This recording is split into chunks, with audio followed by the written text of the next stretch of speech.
सारा जी, हम आपका दिली खैर मकदम करते हैं हमारे इस शो एक मुलाकात में। बहुत शुक्रिया। सारा जी, जब आपका नाम आता है तो दिलीप साहब का नाम भी आता ही है, और आप ना सिर्फ हिंदुस्तान और पाकिस्तान बल्कि सारी दुनिया के अहम एक्टर की शरीक हयात हैं।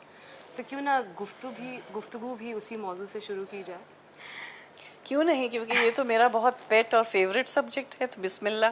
जी, जब आपको पहली बार खबर मिली कि आपका निकाह दिलीप साहब के साथ होने जा रहा है तो आपकी ज़ुबान पर पहला जुमला क्या था? देखो, ये तो अजीब सी बात है। अब इसमें अगर आपको सुनाऊं तो ये तो 2 घंटे लग जाएंगे। लेकिन ये कि जब मुझे पता चला कि मेरा निकाह होने वाला है, मैं तो 12 बरस की उम्र से जानती थी कि मेरा निकाह यूसुफ साहब से होगा, क्योंकि मैंने ये ठान ली थी। ये बात ठान ली थी 12 बरस की उम्र में कि अगर मैं निकाह करूँगी और अगर मैं शादी करूँगी किसी से तो इंशाअल्लाह वो यूसुफ खान से ही होगी। That was my dream. और मेरा ड्रीम जो है वो हकीकत में रियलाइज़ हुआ है। बहुत खुशनसीब हूँ, क्योंकि लोगों की जो हसरतें हैं कभी तमाम पूरी नहीं होती हैं, लेकिन अल्हम्दुलिल्लाह मैं इतनी लकी हूँ और खुशनसीब हूँ कि जितनी हसरतें मेरी रही हैं वो अल्हम्दुलिल्लाह सब पूरी हुई। जी, बिल्कुल। अ, सारा जी, दिलीप साहब की शख्सियत एक सहर है। चूँकि ये प्रोग्राम उर्दू में है, उर्दू जानने वाले खासकर दिलीप साहब में गहरी दिलचस्पी रखते हैं। तो यूँ तो उनको काफ़ी बातें पता है। सारी दुनिया ही दिलचस्पी रखती है, जी वो शख्सियत ही बिल्कुल। ऐसी हैं जी माशाअल्लाह। बिल्कुल। जी। तो शरीके हयात होने के तौर पर कोई ऐसी बात जो हमारे नाज़रीन को आप बताना चाहेंगी दिलीप साहब के बारे में? देखिए, अभी जैसे मैंने आपको कहा कि मैंने 12 बरस की उम्र में ही ये तसव्वुर कर लिया था कि this is the man for me. तो एक इतने यंग इंसान में, मेरे में यानी कि कोई एक ऐसी बात होगी वो भांपने के लिए, वो जांचने के लिए कि मैं जिस इंसान को देख रही हूँ यानी कि दिलीप साहब को जी। जब मैंने किसी महफिल में देखा या अपने घर पे आते जाते देखा, जी। तो मुझे यूँ लगा कि ये इंसान जो है ये सबसे हटके है इंसान। इसमें कोई ख़ास बात है और इनका जो एक पर्सोना जो है उसका असर जो है मेरे यंग और मेरे इम्प्रेशनेबल माइंड पे हुआ। जी। तो मेरे ख़्याल से दिस वाज इंट्यूशन के दिस इज़ अ पर्सन जो कि बिल्कुल अलग हैं और ज़िंदगी में चाहूँगी तो मैं चाहूँगी कि यही मेरे साथी हों। और इनकी जो बात जो है मुझे सबसे अच्छी जो लगी, जब मुझे याद है मुग़ल आज़म का सेट लगा हुआ था और हम लोग हर साल जो है मेरी वालदा और मैं, मेरे भाई, मेरी नानी, हम सब लंदन में रहा करते थे। जी। हमारी पढ़ाई वहाँ हो रही थी, हम दोनों की, मेरे भाई की और मेरी। वहाँ के स्कूल में हम पढ़ते थे एज डे स्कॉलर्स और वहाँ पे एक घर लिया हुआ था। और अक्सर जो लंबी छुट्टी होती थी जुलाई से सितंबर तक, तो मेरी वालदा जो हैं वो हमें पूरा यानी कि यूरोप दिखाते हुए, और ये हर साल का मामूल था या हर दूसरे साल का मामूल कि यूरोप होते हुए और फिर हम अपने घर आते थे हिंदुस्तान। जी। तो यानी कि वालदा की यही कोशिश रही हमेशा कि बेहतरीन से बेहतरीन वहाँ तरबियत हो, तालीम हो, लेकिन जो हमारा देसीपन है, जो हमारे रूट्स हैं, जो हमारी असलियत है, जो हमारी हिंदुस्तानी सभ्यता है, उससे कोई हमको यानी कि गफलत ना हो। तो हम पूरी छुट्टी जो है इस तरह गुजारते थे, ज़्यादा से ज़्यादा वक्त यहाँ गुजारते थे। उस दौरान मुग़ल आज़म का सेट लगा हुआ था ऐसी एक छुट्टी में शीश महल, और मेरी वालदा के चंद फ्रेंड्स, एक लेडी थी, बहुत करीब थी उनसे, और लंदन से वो आई और रॉयल फैमिली से ताल्लुक़ वो रखती थी। और उन्होंने कहा कि रोशन, मेरी वालदा नसीम जी का नाम रोशन था, तो हमें शूटिंग देखनी है, मुग़ल आज़म की शूटिंग है। तो फ़ौरन आपा जी ने यूसुफ साहब के यहाँ टेलीफ़ोन किया और हम लोग गए हमारी गाड़ी में बैठे हुए। अब जब हम पहुँचते हैं वहाँ सेट के ऊपर, जो स्टेज है ना उसका दरवाज़ा, तो उस पे यूसुफ साहब खड़े हुए थे इस तरह ऐसे, और सफ़ेद शर्ट और पैंट पहने हुए, और मैं बहुत I was a very young girl. 12 साल की, तभी आप 12 साल की उम्र की नहीं थी? नहीं, उससे भी जब छोटी? तो आई वुड हैव बीन, हाँ, 13 और समथिंग लाइक दैट। 12 साल में तो पहले मैंने इनको देखा था, लेकिन उस दिन की बात सुना रही हूँ। तो जैसे मैंने इनको देखा, I said oh my God, इनका तो पैकअप हो गया, you know. And I was film fan, यानी कि जो भी रिसाला आता था लंदन में, उस पर लपक के मैं देखती थी कि क्या आ रहा है उसमें, क्या हो रहा है, क्या शूटिंग है, कौन से स्टार्स हैं। तो फ़ौरन यूसुफ साहब ने मेरी वालदा को और मुझको देखा, आपको याद तो होगा नहीं, तो गाड़ी की तरफ बढ़े और he lean into the window and said के आपा जी, ये नसीम जी, शूटिंग तो पैकअप हो गई है मेरी, लेकिन आप अंदर चलिए और वो कव्वाली गाना कुछ चल रहा है। और मुझे याद है कि I was so crest fallen के यूसुफ साहब की शूटिंग हो चुकी है। बहरहाल हम लोग अंदर गए और वहाँ इन्होंने हमें इंट्रोड्यूस किया सबसे, और कोई कव्वाली चल रही थी वहाँ, जो मुझे मुझे तो होश ही नहीं है, क्योंकि मुझे ये सिर्फ एक ख्याल था कि मैं साहब को देख रही थी, यू नो, कि I was such a crazy fan of his. तो वहाँ वो शूटिंग हमने देखी, तो वहाँ पे भी मुझे आई थॉट कि this is somebody who is so simple and so nice, so unassuming. और यही इनकी क्वालिटी है जो मुझे हमेशा, यानी कि जिस क्वालिटी ने मुझे जीता है, इनकी सिंप्लिसिटी। आप देखिए कि पहनावा भी इतना सिंपल है, ये नहीं कि इनको अच्छे कपड़ों की मालूमात नहीं है, लेकिन एक से एक सूट है। अपने शूज़ और टाइज़ और हैंकीज़ जो हैं, इनका कलेक्शन माशाल्लाह से वो एक ट्रेजर है, क्योंकि बहुत शौक़ से अपने कपड़े वगैरह ये रखवाते हैं। लेकिन अक्सर जो इनका पहनावा है वो सफ़ेद एकदम सिंपल है, और वैसी ही उनकी लिविंग है, कभी भी शोर शराबा नहीं है खाने के ऊपर। खाना हम बिल्कुल हल्का बनाते हैं, और जो इनकी पसंद की चीज़ें हैं वो कभी कभार जैसे बनती हैं ईद त्यौहार पे, बिरयानी, पुलाव और आलू गोश्त वगैरह वगैरह। बेसिकली हम लोग फूड ईटर्स हैं, वी लव टू ईट। और फिर ये भी है कि वेजिटेरियन भी इनको बहुत पसंद है, जैसे सेव पूरी और दही बटाटा पूरी, दही बड़े बहुत अच्छे बनते हैं हमारे यहाँ। तो मेरी वालदा और यूसुफ साहब की वजह से और मेरी नानी की वजह से हमारा घर का क्विजीन जो है, जो पकवान है माशाल्लाह, काफ़ी यानी कि डाइवर्स है। तो घर पे जैसे चाइनीज़ भी बनता है, तो बिरयानी भी बनती है और डोसे भी बनते हैं, इस तरह से। और इनके अपने जो कंकॉक्शंस है ना, रेसिपीज सूप वगैरह के लिए, आपको ताज्जुब होगा कि कई कई सूप्स हैं जो इन्होंने खुद इजाद किए हैं। क्या बात है। हाँ हाँ। और बेसिक उसमें जैसे चिकन सूप है, तो उसमें किस तरह से भिंडी का इस्तेमाल, तो भिंडी चिकन सूप हमारे यहाँ एक बनता है, फिर खुबानी सूप बनता है। और यहाँ तक कि जब मैं बीमार हुई, एक ऐसा वक्त आया कि मुझे स्टमक इन्फेक्शन हो गया था, और मुझे ये लोग लंदन ले गए थे मेरे इलाज के लिए। वहाँ लंदन क्लिनिक में मैं रहती थी, एडमिट थी राधा।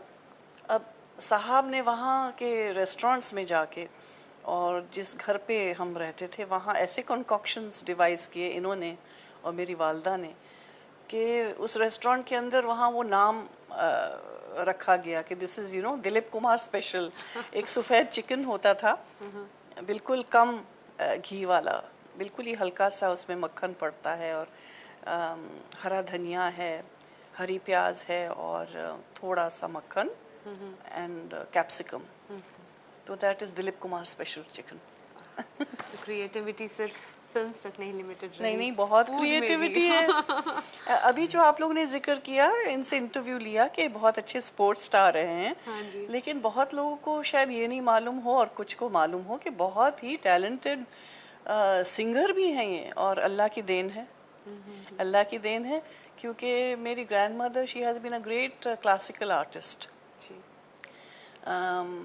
शमशाद बेगम, अब्दुल वहीद से लाइव गाती थी कोलंबिया के लिए, कोलंबिया रिकॉर्ड्स के लिए।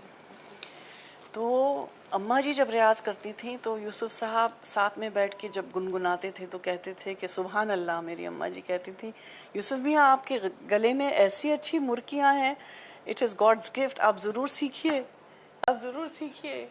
बहुत खूब।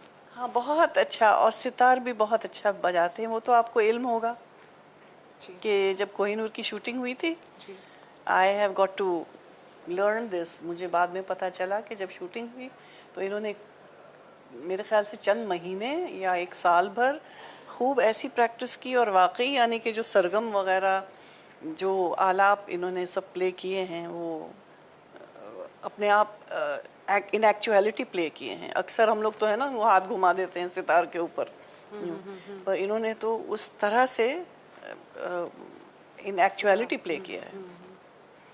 सो he is very talented musically also. एक ही इंसान में अल्लाह पाक ने ढेर सारी खूबियाँ दे दी, बिल्कुल। तभी तो हम सब खिंचे जाते हैं उनकी तरफ। बिल्कुल सही बात है, बिल्कुल। अब मैं आपसे थोड़ा जंगली के बारे में पूछना चाहूँगी। हाँ, जंगली। आपकी फिल्म जंगली आई 1962 में। जी सही। वो दौर था जब ब्लैक एंड वाइट सिनेमा से हम कलर सिनेमा की तरफ जा रहे थे। And we must give the credit to Junglee. जी, जंगली पहली कामयाब सही। फिल्म थी ईस्टमैन कलर की, सही बात। और आप एक सुपरस्टार के साथ काम कर रही थी उस वक्त के शम्मी कपूर। एक तरफ आपकी खूबसूरती के चर्चे हो रहे थे, तो दूसरी तरफ कामयाबी आपके कदमों को चूम रही थी। तो कैसा लग रहा था, कैसा महसूस हो रहा था उस वक्त? बहुत ही अच्छा महसूस हुआ। बस यही एक ख्याल था कि खूब मेहनत करनी है मुझे, जी। क्योंकि मुझे कुछ भी नहीं आता था। और ऐसे ऐसे मौके हुए जबकि मैंने अपने आप को काफ़ी यानी कि शर्मिंदा पाया, क्योंकि ये एहसास था कि वाकई इतनी कमी है मेरे में। ना तो मैं डांसर हूँ, ना तो पूरी तरह से मैं ज़ुबान से वाकिफ़ हूँ, क्योंकि अब जितना मैं उर्दू बोल लेती हूँ या हिंदी बोल लेती हूँ, उस वक्त यूँ होता था कि क्योंकि मेरा मीडियम इंग्लिश और फ्रेंच रहा, एंड लैटिन जो कि रूट लैंग्वेज है इंग्लिश की और सब European language, German, Italian, French की, तो वो संस्कृत की तरह है, लाइक संस्कृत। तो उस तरह से it is a written language. तो मैंने वो भी सब्जेक्ट लैटिन का लिया था, but I have studied only up to matriculation, क्योंकि मैं जैसे ही मेट्रिकुलेशन का एग्ज़ाम मैंने दिया, मैंने इतनी भी फुर्सत नहीं पाई कि मैं अपने रिज़ल्ट मालूम करूं, और मैं भाग के छुट्टियों में यहाँ आ गई। लंबी छुट्टी जो मैंने जिक्र किया, लंबी छुट्टी हमारी होती थी, जी। तो यहाँ जैसे आई हूँ तो मुझे 5, 6, 7 ऑफर्स मिल गए, जिसमें से एक जंगली था। और इतनी और कामयाब फिल्म। और उस वक्त है ना ये एहसास कुछ नहीं था कि शम्मी साहब को मैं बहुत एडमायर करती हूँ। देखिए अब इसी महीने की 21 तारीख में he has celebrated his 75th birthday, and Yusuf साहब को वो बड़े भाई की तरह मान देते हैं, बहुत मोहब्बत करते हैं उनसे। और यूसुफ साहब और हम गए, उनकी सालगिरह 75th मनाई उनके साथ। We felt so happy, because इन दोनों ने जब इनकी मुलाकात हुई वो देखने काबिल थी। It was so full of emotion and love. And उस वक्त मुझे ये बिल्कुल पता नहीं था, ना एहसास था कि शम्मी साहब यानी कि किस दर्जे के हीरो हैं या क्या काम करते हैं, क्योंकि मेरी दुनिया के लिए वो यही था कि एक दिलीप कुमार हैं जिनकी फ़िल्म मैंने देखी है आन, लंदन में, और बस वो ही मेरे लिए एग्जिस्ट करते थे। और सुना हुआ था कि देवानंद साहब हैं, राज कपूर साहब हैं, जिनका जिक्र था हमारी ज़िंदगी में, सुनी हुई बातें थी कि दे आर मेजर स्टार्स। लेकिन कहूँ कि जुनून अगर किसी का था तो सिर्फ यूसुफ साहब का हमारे दिमाग के ऊपर। तो शम्मी साहब के साथ काम करते हुए मुझे कोई ऐसी दिक्कत नहीं हुई। मैं इस औ में नहीं थी कि ओ मैं शम्मी जी के साथ काम कर रही हूँ, क्योंकि मेरे ख्याल से वक्त कुछ ऐसा होता है कि वो शम्मी साहब का सुपर स्टारडम जो है, मेरे ख्याल से उनको अल्लाह ताला ने अता फरमाया आफ्टर जंगली, क्योंकि उस वक्त तक मेरा ख्याल है वो फिल्म जो कर रहे थे वो जैसे जंगली पूरा कलर का एरा ले आई, and it also put Kashmir on the map. उसके बाद आप देखिए जंगली के बाद कि हर फिल्म जो है वो वहाँ शूट हो रही थी। और ईस्टमन कलर फिल्म जो है that was brought into the fore with Jangli, क्योंकि until then print by Technicolor सब लंदन से होता था। यहाँ तक मेरा ख्याल है गंगा जमुना आपकी प्रिंट बाय टेक्निकलर लंदन हुई है, और उससे पहले जिसमें मेरी वालदा काम करने वाली थी और नहीं किया उन्होंने, झांसी की रानी भी प्रिंट बाय टेक्निकलर थी, that was also London. So this is really, I mean we have created history with Jangli. बिल्कुल।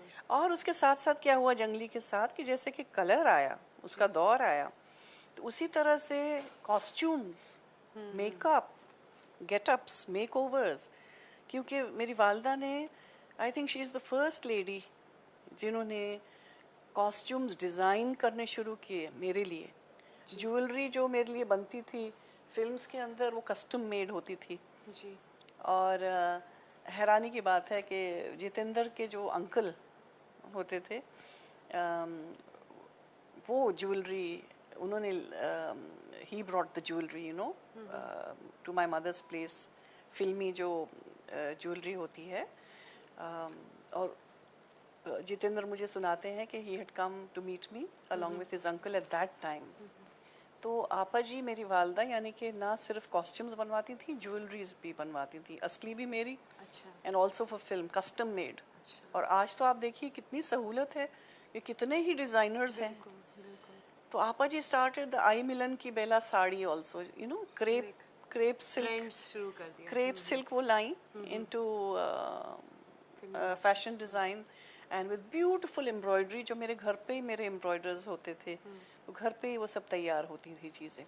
तो she is the one who put you know fashion designing on the mark जी। In In fact, films.